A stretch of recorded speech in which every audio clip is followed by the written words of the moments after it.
Sona sibambani. Sona sibambani. Okay. Ndicinga uba ndifuna umsebenzi mntanam.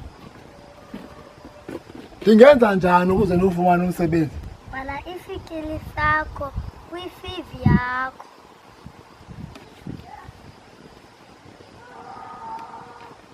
Ndiyakwazi ulala ndibhalele. Ndiyakwazi ulala. Usamfunelani umsebenzi kodwa uzawulala? Bhala manje, bhala.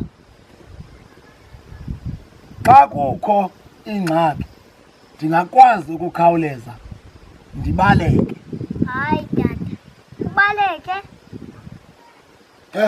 Hayi myeke lo msebenzi umfunayo tata. Ngeke.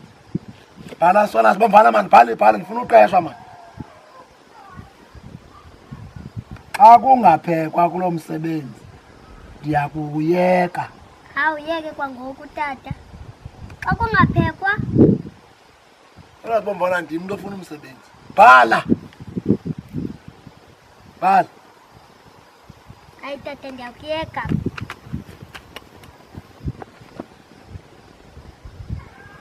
Ndifuna uba ngusupervisor. Uzosupervisa bani wena? Waphinde yabuya ngoku uzasupervisa bani? Tata. Ake ndasebenza. Phi? Eh? Phi tata? Eh? Eh? Awukhe wasebenza phi? Eh?